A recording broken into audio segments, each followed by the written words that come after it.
Ujeli smo že Jožeta Vižentina, zaslužnega profesorja Univerze v Ljubljani. Gospod Vižentin, kaj vas je danes pripeljalo na industrijski forum? Torej, želja potem, da bi povedal svoje mnenje o stanju inovacij v Sloveniji in pravzaprav o potrebi, da bi Slovenija začela inovirati in s tem povišati dodano vrednost. Ker brez povišane dodane vrednosti ne bo višjih plač, ne more biti višjih plač in tudi ostale dejavnosti bodo trpele, kot so šolstvo, zdravstvo, znanost. Ker pravzaprav edini prihodek, ki ga imamo, je lahko prodan produkt. In tega se moramo zavedati. Ne? In ta misel me je pripeljala, da sem pravzaprav izrazil željo, da bi to predavanje danes tu povedal. Mislim tudi napisati en članek zdaj v Delu, ne?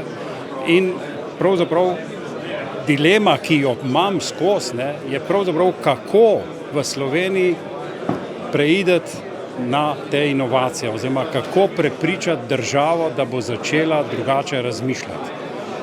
Ne, predvsem jaz mislim, da bi moralo tudi šolstvo se reformirati v to smer, da bi začelo mlade ljudi usmerjati, ne da bi jih učilo prakticizma, ne jih učijo teoretične predmete, ampak dati jim morajo željo po produkciji, željo po preboju, željo po inovaciji. A ne? To je tisto, kar pravzaprav mladega človeka lahko tudi osrečuje. Ne? Če ti nekaj lepega narediš, nekaj dobrega narediš, to nekdo uporabi, potem je to za tebe pravzaprav velik plus, ne? In te tudi ohrabruje v življenju. Ne? Vsi živimo za to, da nekaj ustvarjamo. A ne? Toda pravijo, da se raziskovalci pa inovatorji rodijo, ne priučijo. Ne?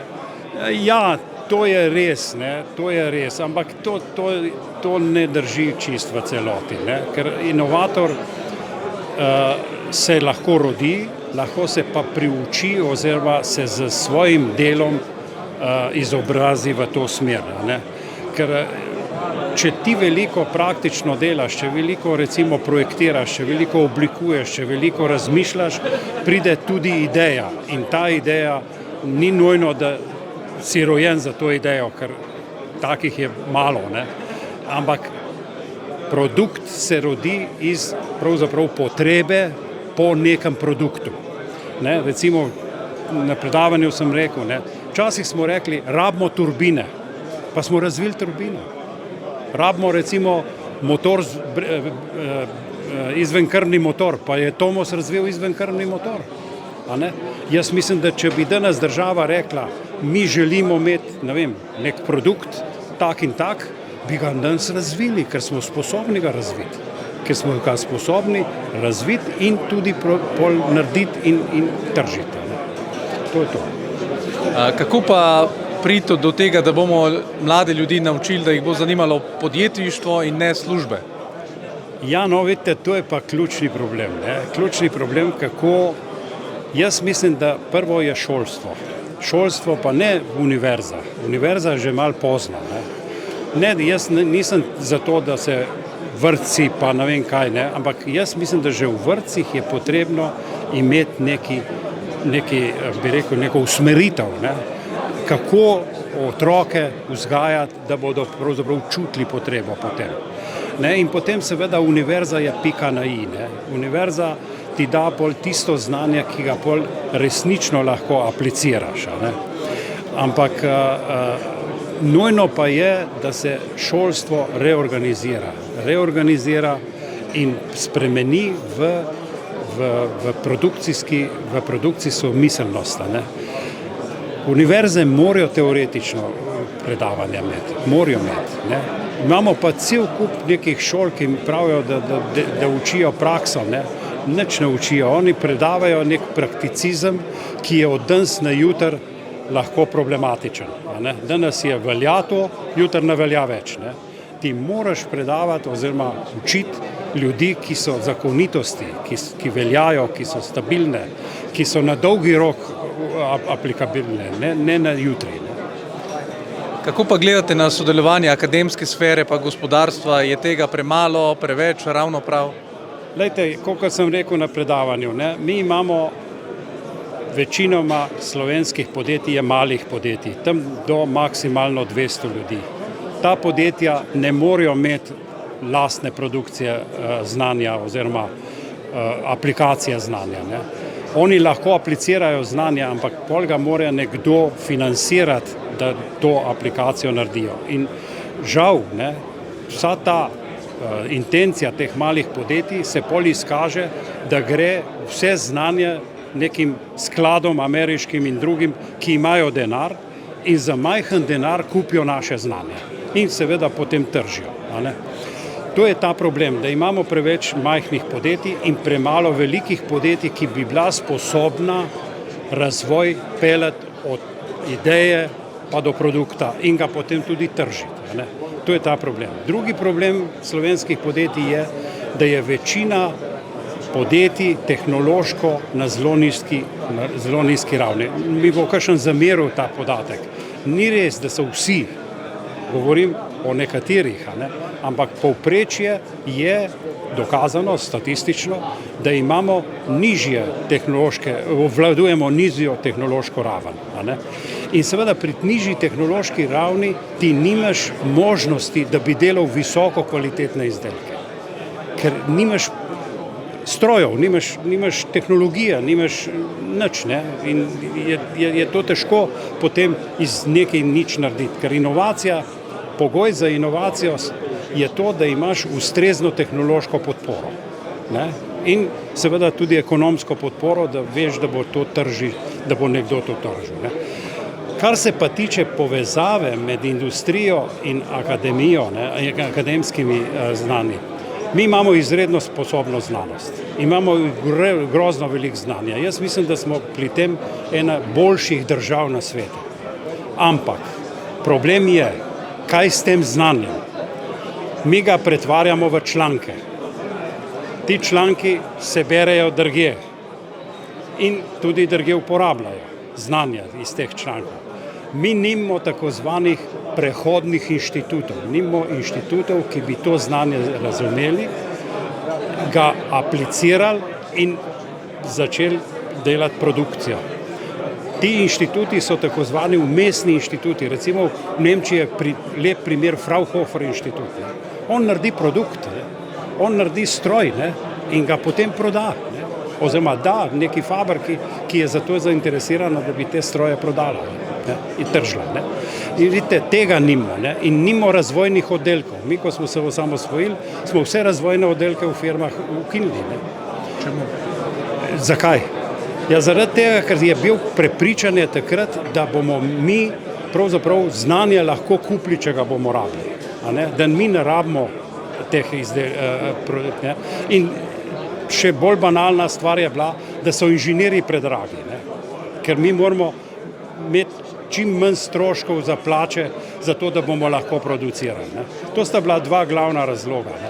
To je bilo popolnoma zgrešena politika, že v štartu.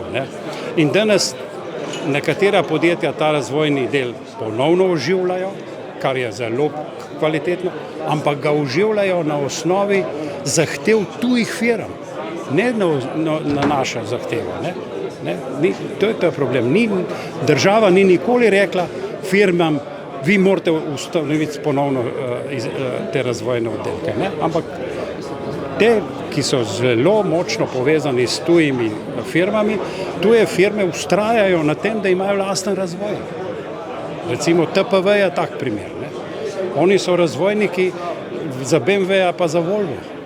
Ampak so jih oni prisilili, da so to razvili, izdelek razvili, ki ga zdaj proizvajajo in tržijo. To je edina prava pot. In dokler ne bomo imeli mi v teh umestnih inštitutov in razvojnih oddelkov, mi znanja v prakso ne moremo dati. Ne more ena fabrika, eno podjetje kupiti idejo, kupiti doktorat. Kaj če z njim? Kdo ga bo pa bral? Kje ima pa čas ga brati?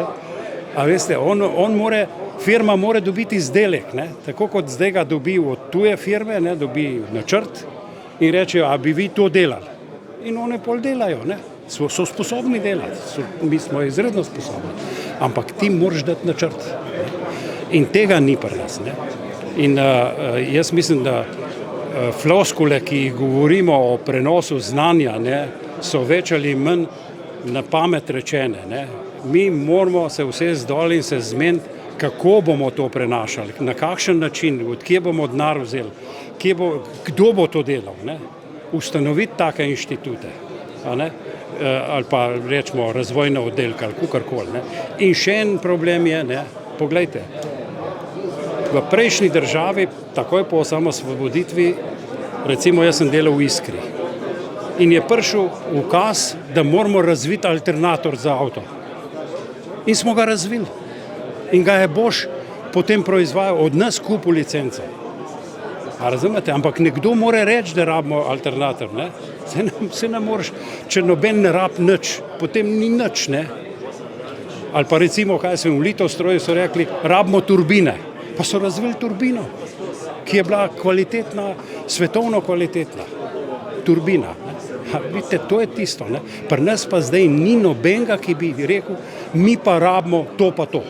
A bi vi nam pomagali to narediti. V Ameriki, v Nemčiji, zdaj se fabrike ne zmišljujejo izdelkov. Ampak oni se na osnovi trga vidijo potrebo po novem izdelku in rečejo fakultetam ali pa univerzam, a nam pomagate razviti to pa to. In pol pomagajo in razvijajo. Tega ni pri nas. Mislite, da bomo še kdaj dobili taka podjetja, kot so bile Tomos tam? Jaz imam upanje, da ja. Ne? Jaz imam upanje, da ja, čeprav me zadnja bi rekel, dejstva spravljajo v obup, ne? Recimo Pipistrel. Ne? Zakaj je šel Pipistrel prodati firmo? To je njegov problem, oziroma njegova želja. Razumem, ampak zakaj prodajati tako dobro firmo? Pečečnik je prodal zdaj firmo. Kaj je ta trend? Mislim, mi smo vlagali, država Slovenija v Pipistrel vlagala. Ne? Se zdaj bo vrnil nekaj tega denarja, ampak ne gre za denar. Gre za pravzaprav, da smo imeli kvalitetno firmo, ne? Ki bi jo mogli povzdigati na pedestal primerka in razvijati in podpirati kot država. Ne? Pa prodamo. Ne? Prodamo tam enemu skladu ameriškemu, ki bo čez par let ali to zaprl ali pa prodal naprej za bistveno velik denar. NKB Maribor je primer tak. Ne? Prodali smo jim za 200 milijonov, oni prodajajo pa zdaj za milijardo pa 200. To je to, kar je nespametno. Ne? Mislim, prodajaš nekaj, kar špila. Kdaj ste videli, da bi kmet dobrega konja prodal? Ne proda, ne? Ali pa dobro nivo. Proda nivo, ki ne proizvaja, ampak dobre nive on ne proda. Ker prav dobra niva je za mene pogoj, da bom še jutri živel. Ne?